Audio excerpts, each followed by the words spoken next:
Merman is the title poem of my last collection, and it's a fictional story, obviously, about a merman, and it's from a mythological story of a fisherman called Glaucus, who had his fish came back alive after he caught them. Quite why, I'm not sure. You can look it up yourself, as they say. I think it's a bit like the endless shilling in the pocket, that you always had a shilling in your pocket. I think it's on the same idea. But he fancied this woman, Scylla, and through various nefarious means, because she certainly didn't fancy him, he ended up raping her.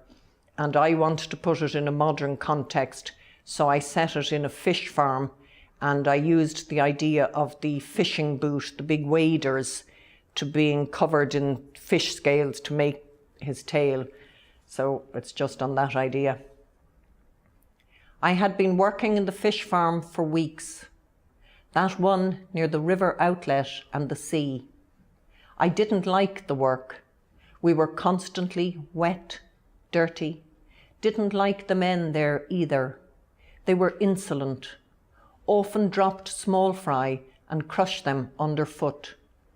One in particular, Glaucus, tall, muscular, cast his sea-green eyes over me, tried to lure me as I tipped phosphorus feed into the holding pens that smoked and stank and made mist veils I tried to hide within.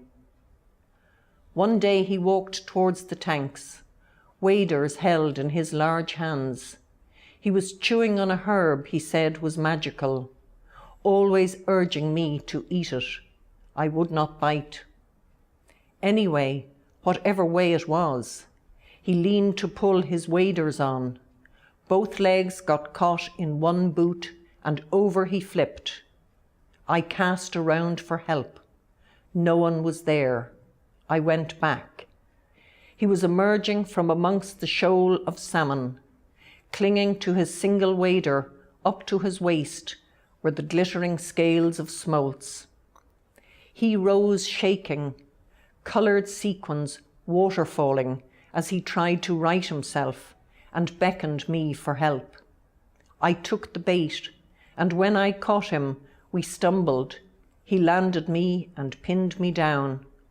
I looked, held his eyes. It was early. The rising sun was flooding them with hooks of golden light. I said no. He parted my thighs, and when it was over, untangled his legs, shook the silver armour from himself. His eyes had lost their lustre. I left distraught and walked all day, stumbling over ditches and hillocks, stopped now and then to eat, following the river to its source. At so many 100 feet I rested, where the stream welled from the earth, cooled my toes, kicked gravel into little pools, and felt the flow snagging in the waters of my womb. I cried and screamed and shook my fists at the sky. Knew then this birthing pool was to be my fate. Tried to obliterate his sea-green eyes, his face, his terrible merman tail.